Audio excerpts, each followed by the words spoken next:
World Battle 25 versus 26. I'm adorable! Enough small talk!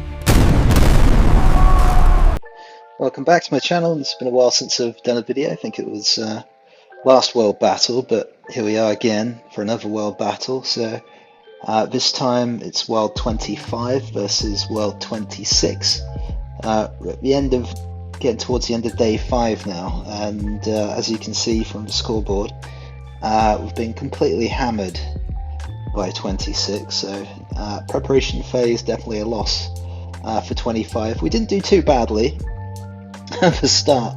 After day 1, people were saying that well, we aren't losing as badly as we did in the first World Battle against Server 23, and we got to the defeat creatures phase 3. We did actually at one point catch up with World 26, and we had some good participation from the server, but yeah, World 26 just completely surpassed us, which was no surprise really to us, because in World 25 we're not very active. We don't have a lot of active players compared to other servers. So if we just have a look at total points, mostly dominated by World 26 it seems in the individual rankings, but for the Alliance rankings, World 25's done quite well. We're up the top for the highest score in Alliance, and if you look at 26, there's a mainly, I think, Japanese Alliance in second place, who did really well. They were very active. Without that alliance we could have won, but no, it's they had 3 good alliances there, 3 very active alliances: Tops, Phoenix and TTP, so well done Server 26, who will be invading us this weekend most definitely.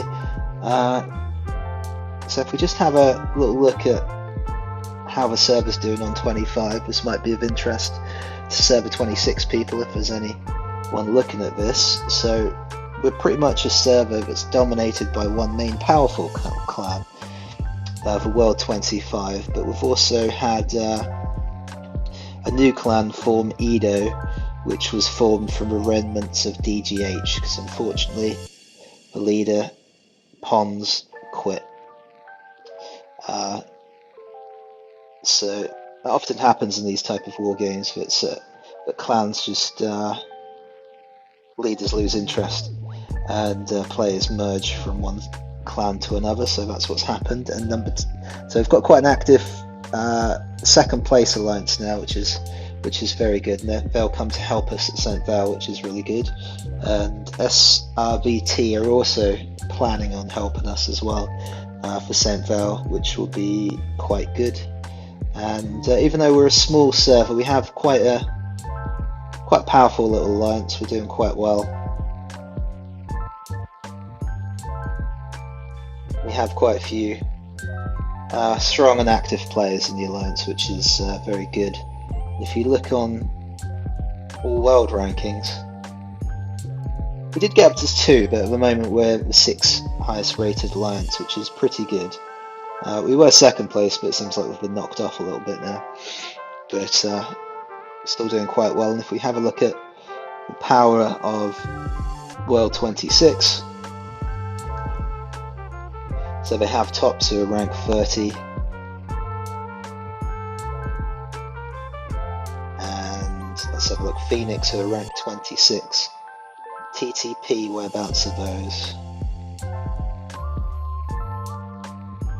I'm going to scroll to 100, and if they're not there I'm just going to give up.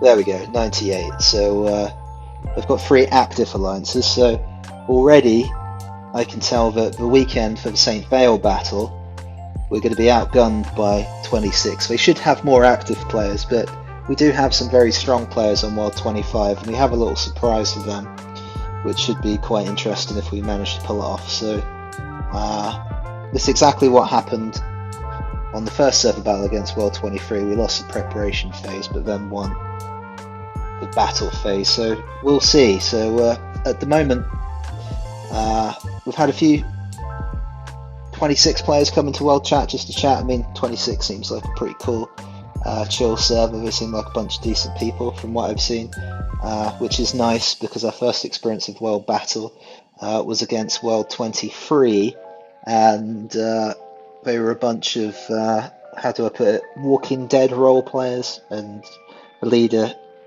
sort of modelled his behaviour on Negan from The Walking Dead, and we just got days in advance of the actual battle, just tons of trash talking from World 23, and yeah, they were just completely obnoxious trash talkers, and then they just got beat by us, and then they just said good game, well done, and then just got very upset.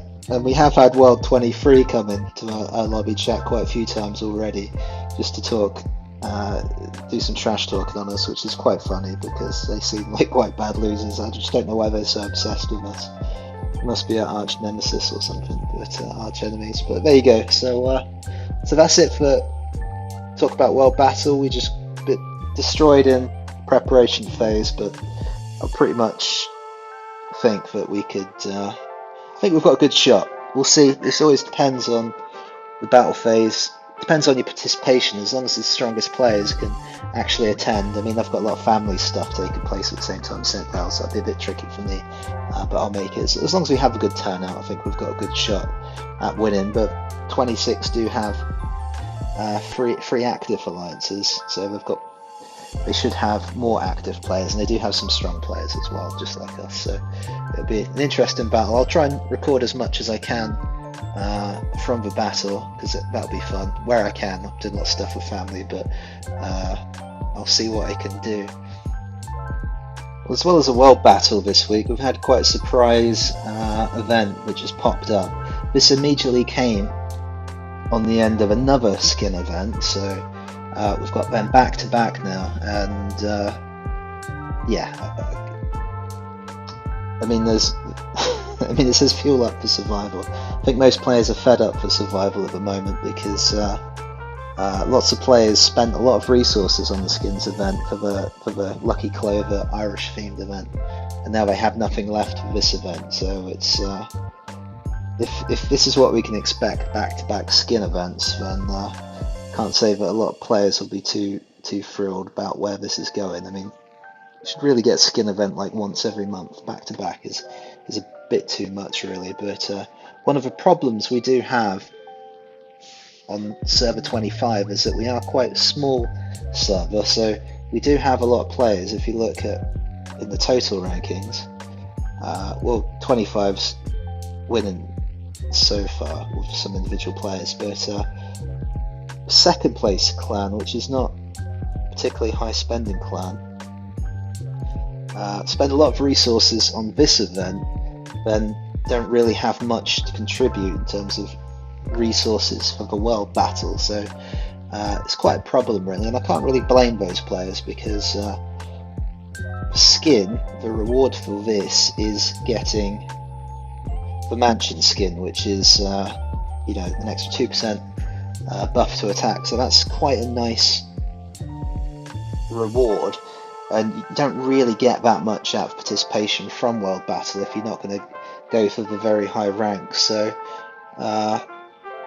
yeah, I mean, it's a bit of a problem. Players have to pick and choose between getting the skin or participating for the World Battle or Ace events, and most players are going to pick this type of event, especially casual players, because the reward is better. Yeah, so overall it's not such a bad event. I mean, there's some extra free resources. If you're spending on packs anyway, then you get the battle cart, which is quite fun. It's a pretty cool marching skin. It's a pretty funny skin, and the mansion skin is always nice to get that extra buff. There's not much separating the new mansion skin from even the default skin, so it's not particularly the best mansion skin, but it's an extra 2% attack buff. So the event's okay. Having two back-to-back skin events is pretty bad. Quite a lot of players sort of struggle to keep up on these type of spend events, and a lot of players spent out on the Lucky Clover event before World Player and invested, especially on stamina as well. We had players that were spending like 500 to 600 stamina bottles on the skin event for the Lucky Clover and then not having enough stamina to take part in World Battle. So that's the only downside really of the event, is that it takes priority away from World Battle. And for a small server like 25, it's not the best really, but what can you do? You can tell people just focus on World Battle, not spend so much on the skin events, but of course there's going to be very mixed incentives. Players have got more incentive to get the skin because the rewards is better overall, and it is a permanent buff as well, and if you do miss out on it, you're probably not going to get the opportunity to get that skin again. Maybe they'll repeat these events on a yearly basis or do catch-up events sometime in the future, but we don't know. So there's that. So that's it really. So quite a fun little week. So the World Battle should be interesting. Definitely take a video and see how we get on. I think we've got a good chance here after winning the first World Battle. I know Server 26 have won their last World Battle as well, so at the moment we're both undefeated, so it should be a good battle, and we'll have a little surprise for them at the weekend as well, which will be quite nice. So that's it from me really. So I do want to do some more videos talking about the mechanics of the game, because we do have new characters being released soon. We've got 3 new characters, so I want to do a PvP guide because there's quite a few characters that are underused in PvP, which are quite good. So I can talk about those a bit more, which would be useful. And also just want to make some videos about buffs, especially commander buffs, because I see a lot of players don't really understand how they're utilised and don't understand why they need like training buffs and things like this. So hopefully look forward to a few good videos in the future. Okay, this is Lord signing off.